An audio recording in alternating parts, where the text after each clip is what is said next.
Olá pessoal, bom dia, boa tarde a todos que vêm. Eu sou o professor Vieira e este é o canal Antônio Vieira, que tem como propósito colaborar com o ensino e com a topografia de todos aqueles que aprenderam essa disciplina nos seus cursos profissionais e já, pelo tempo passado, já esqueceram alguns detalhes. Vamos continuar essa série de comentários sobre a nova NBR 13133 de 2021, que fez a revisão da NBR 13133 de 1994.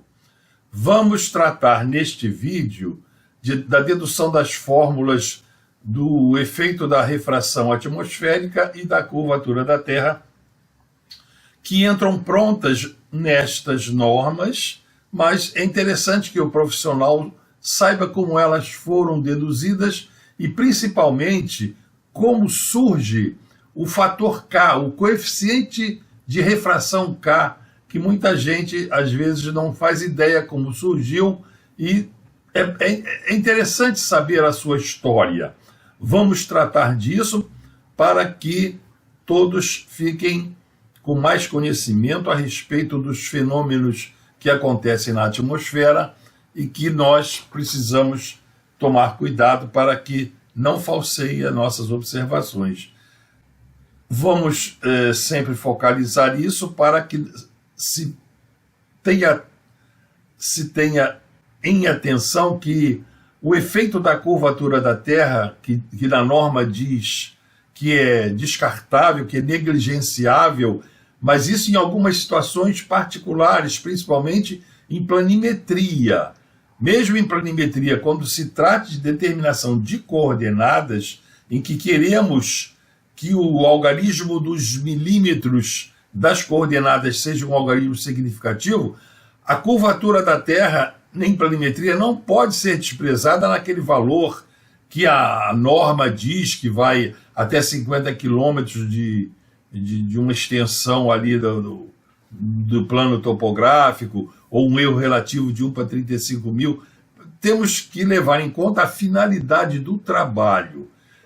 E na parte altimétrica, então, em que queremos calcular cotas, em que, no caso, com a estação total, queremos garantir ali que o centímetro seja significativo, temos que levar em conta, então, essa questão da curvatura da Terra no cálculo das altitudes. Vamos então comentar, então, senhores, nesta parte 3 da NBR 13133, né, da sua revisão de 2021, feita naquela de 1994, essa questão do efeito conjunto da refração e da curvatura da Terra. É lógico que na norma não tem essa dedução, porque a norma não é um livro-texto, é um repositório de itens que interessam diretamente à prática, a realização dos levantamentos, a realização das obras que estão sendo realizadas, né? Não pretende ser um livro-texto. Então vamos neste comentário tratar do efeito conjunto, na dedução dessas fórmulas, né, do efeito conjunto da refração atmosférica e da esfericidade da Terra no nivelamento trigonométrico e do coeficiente de refração atmosférico, desse coeficiente de refração K, que entra nessa dedução, que entra na aplicação dessas fórmulas. Bom, vamos então ver primeiramente como se deduz a influência da refração atmosférica. Temos essa figura aqui que mostra um trecho de um círculo, né, de uma circunferência, em que o raio de luz, o raio da onda eletromagnética, como se o raio de luz estivesse indo aqui do ponto A para o ponto B. Estou considerando eles aqui no mesmo nível, que isso não interessa. O importante é ver o conceito, né? Então aqui o raio de luz vindo aqui do ponto B, que poderia ser o prisma, a ponta do bastão, lá do sinal visado. Esse raio de luz vindo aqui para o olho do observador que está em A, aqui no centro óptico, ele vê o ponto B segundo a tangente à trajetória desse raio de luz, numa situação mais elevada, aqui em condições normais da disposição das camadas atmosféricas, em que as camadas mais densas estão abaixo das camadas menos densas. Então, pela lei de Snell, esse raio de luz se apresenta com a concavidade voltada para baixo. Então, esse ponto B' é visto mais elevado do que o ponto B. E essa distância D aqui seria uma distância aqui horizontal, né? Distância perpendicular a esse raio aqui do raio de curvatura ρ. Esse ρ aqui é o raio de curvatura desse círculo que representa a trajetória do raio luminoso. Então, aplicando o teorema de Pitágoras aqui nessa figura, nós vemos aqui que, então, nesse triângulo aqui formado, que é retângulo no ponto A, nós temos aqui a hipotenusa, é ρ mais esse R. Esse R é o efeito da refração atmosférica. Então, essa hipotenusa ao quadrado é igual ao outro cateto, que é o ρ, mais essa distância, que é a distância medida lá, ou obtida nessa horizontal aqui, perpendicular ao ponto A. Bom, desenvolvendo esse binômio aqui, nós temos o quadrado do primeiro, mais 2 vezes o primeiro pelo segundo, mais o quadrado do segundo, e o segundo membro permanece igual. O ρ ao quadrado é o mesmo nos dois membros da equação, pode ser simplificado, e nós ficamos então com do ρr igual a R ao quadrado vezes D2. Entretanto, apreciando aqui a ordem de grandeza desse segmento R, o efeito da refração, na presença aqui dessa outra parcela 2ρr, esse R ao quadrado é muito menor do que esse 2ρr, então nós podemos desprezá-lo sem prejuízo nenhum na prática. Ficamos então com essa expressão em que o efeito da refração é a distância ao quadrado sobre 2 vezes o raio de curvatura do raio luminoso. Analogamente, vamos ver a influência da esfericidade da Terra. É o mesmo raciocínio, só que agora, em vez de nós analisarmos o raio, a trajetória do raio luminoso, aquele círculo que representa o raio luminoso, vamos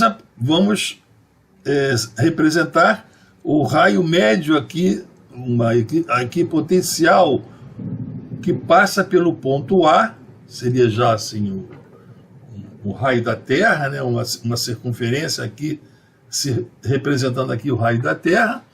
Aqui a distância entre o A e o B, nós já vimos na dedução lá no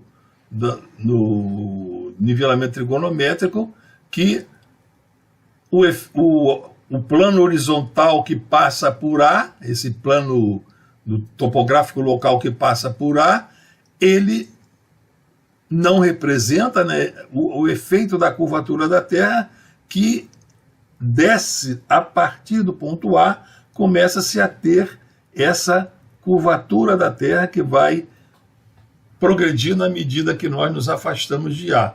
Então essa distância aqui seria uma distância no plano horizontal, no plano topográfico, a distância D. Então, analogamente, temos novamente um triângulo retângulo com 90 graus em E, e temos aqui a hipotenusa, que seria agora o raio da Terra mais esse efeito da curvatura da Terra, aqui, o E, ao quadrado, igual ao outro cateto ao quadrado, mais o outro cateto, que é a distância ao quadrado.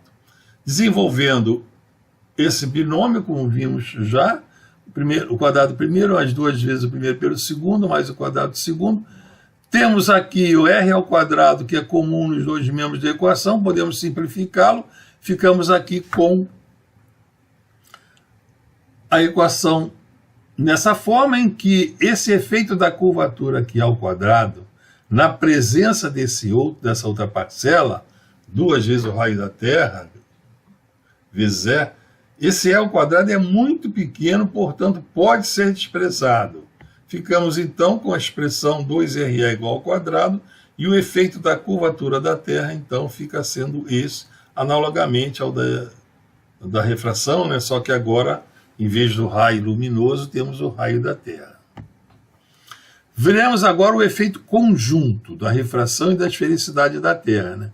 Então temos aqui uma figura esquemática que nós representamos aqui, um ponto A, onde estaria estacionado o teodolito, ou a estação total, e ela visando aqui o prisma, o raio luminoso viria aqui desse ponto D até o ponto A, viria aqui direitinho, e nós teríamos aqui do raio luminoso, a trajetória do raio luminoso marcando-se aqui na normal, na direção da vertical, traçada aqui por onde passa o prisma.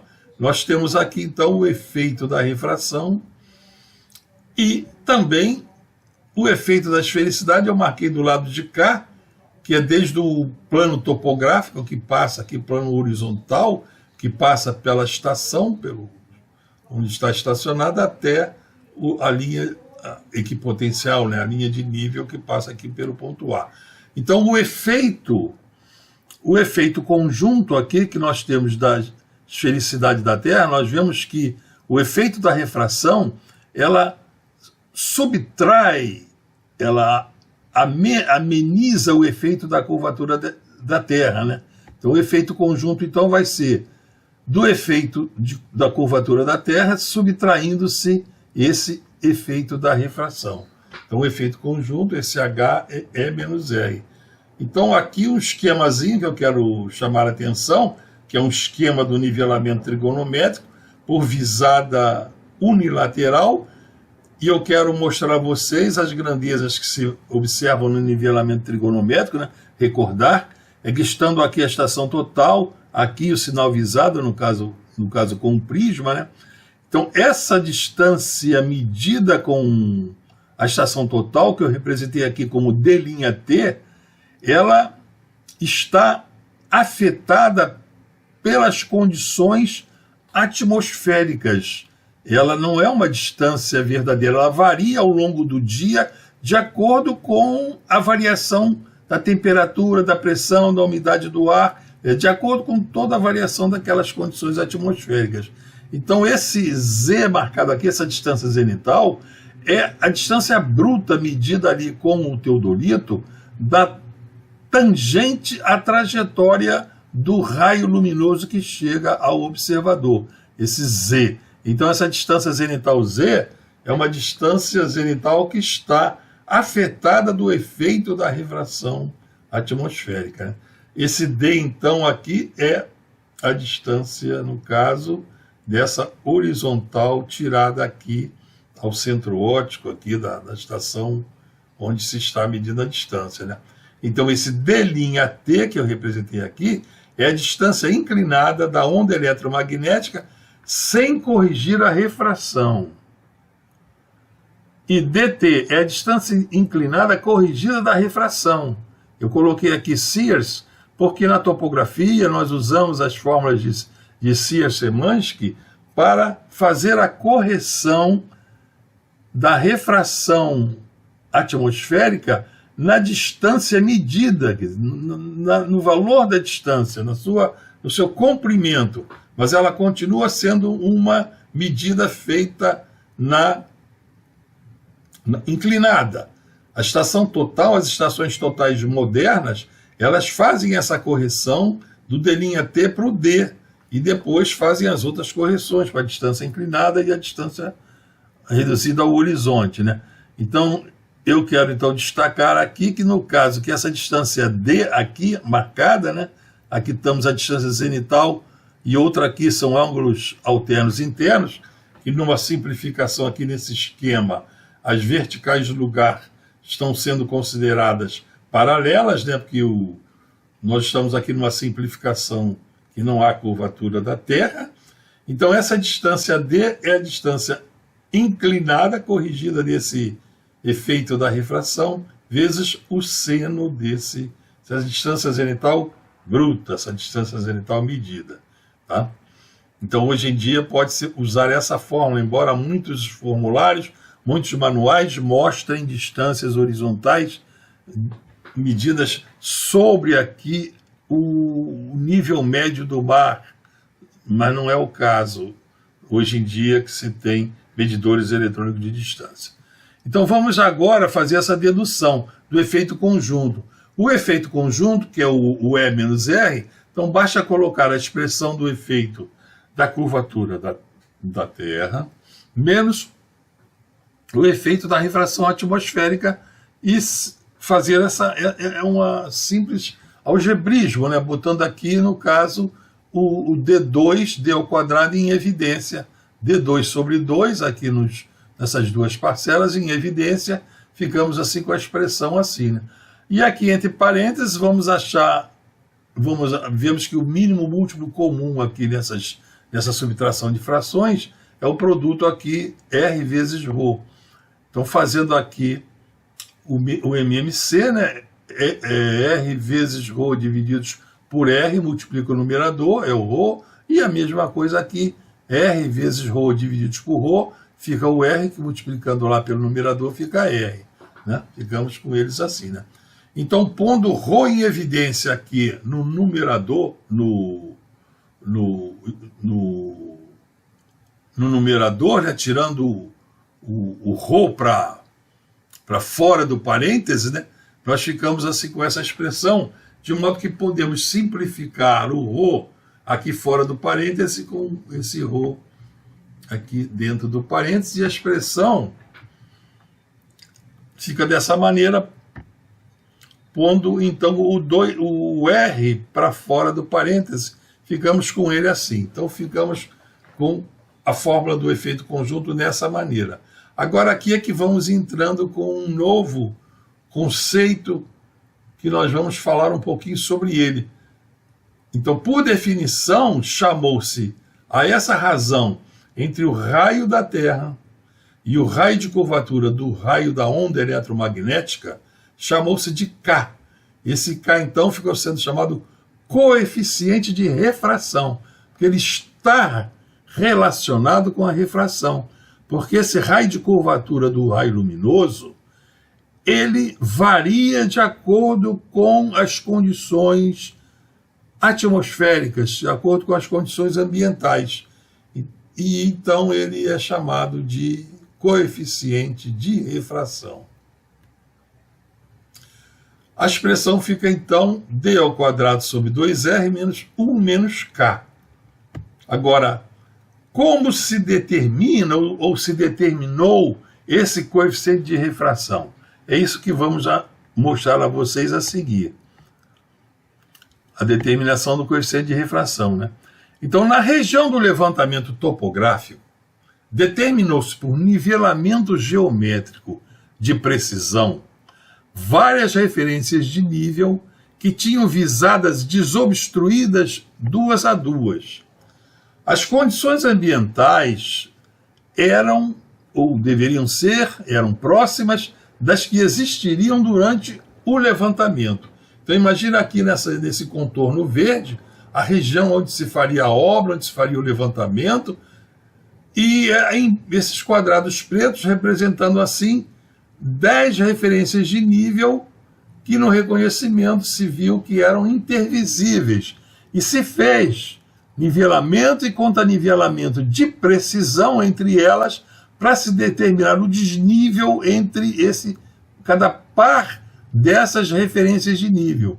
Quer dizer, então, neste cenário, nós teríamos aqui 10 desníveis determinados por nivelamento de precisão. E a seguir, como essas RNs são intervisíveis, determinou-se por nivelamento trigonométrico unilateral, como eu mostrei naquele esquemazinho do slide passado, determinou-se o desnível por nivelamento trigonométrico entre cada par dessas referências de nível, correto? Ficou-se então com 10 desníveis determinados por nivelamento trigonométrico, direitinho, entre elas, tá? Direitinho.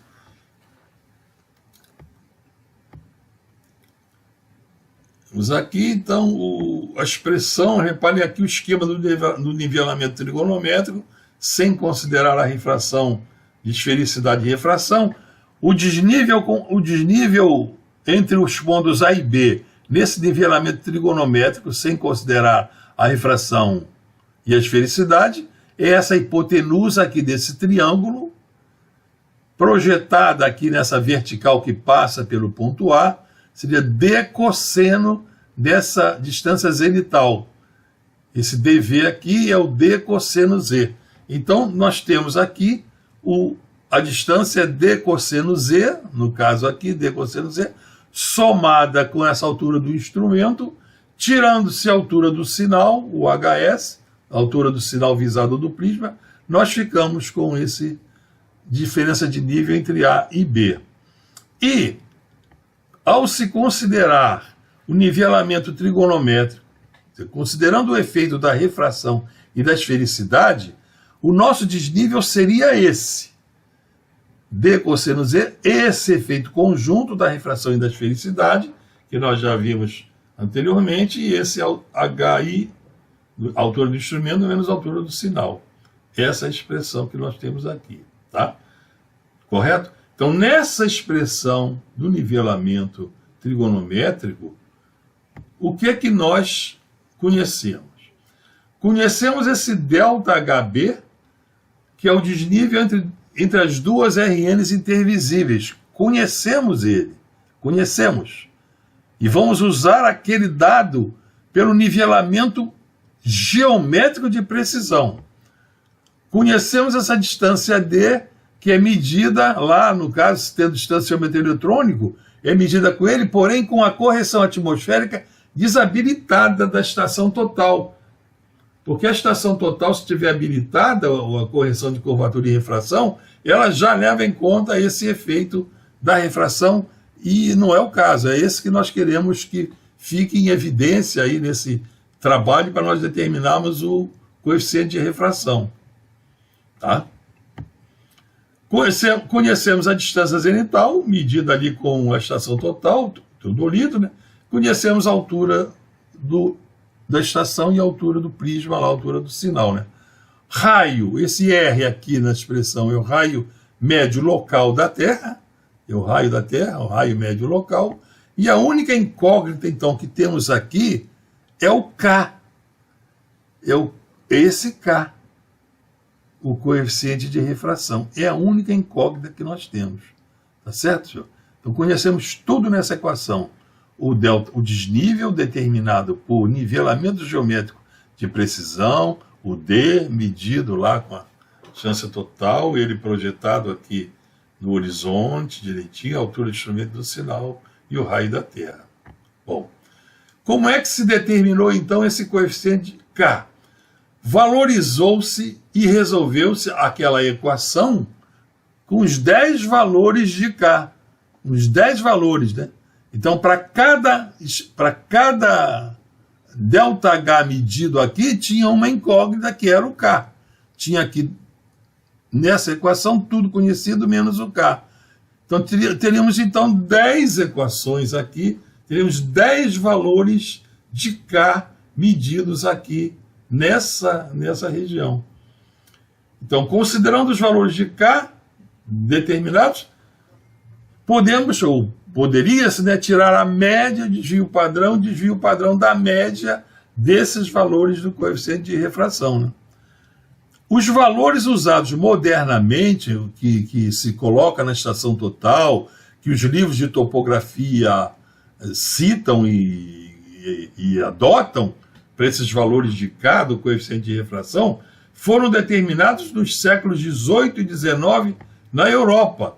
E como é que eles foram determinados? Dessa maneira, como eu falei a vocês, que naquele tempo fazia-se rede de triangulação, e esses geodesistas, citados aqui nessa bibliografia, no Jordan, que é uma das bibliografias usadas aqui pela NBR 13133, nessa revisão de 2021, temos aqui o Jordan, e lá na página 115 do volume 1, são 2 volumes esses do Jordan, ele mostra lá os vários valores desse coeficiente de refração determinados lá na Europa. Então, em 1736, num trabalho lá na Lapônia, por esse geodesista Maupertius, ele determinou a média dele de vários valores lá, como eu falei a vocês, naquelas equações montadas, valorizadas, determinou para o K médio 0,1053. Depois, em 1751, foi Tobias Mayer lá na França, aí já achou 0,1250. Delambre, outro geodesista na França, lá ele achou 0,1678. Gauss, na sua triangulação no Reino de Hannover, achou 0,1306. Struve, na Rússia, achou 0,1237. Bayer, no levantamento no litoral, assim, já acredito eu, ali na Alemanha, 0,1300. James Clark, na Inglaterra, já achou 0,1587. E em 1870 até 1875, vários levantamentos feitos na Prússia, achou-se 0,1180. Então, esses valores todos aqui, adotando-se, tirando-se uma média deles, uma média desses valores, o valor médio é 0,1329. Então, reparem que em cada levantamento desse, que foi feito lá nessas regiões da Europa, esses valores de K, eles foram determinados em condições ambientais próximas da época e de valores de temperatura, pressão e umidade, em que os levantamentos topográficos seriam levantados. Então, as condições de temperatura, pressão, umidade do ar, estavam todas consideradas ali na determinação desse coeficiente de refração.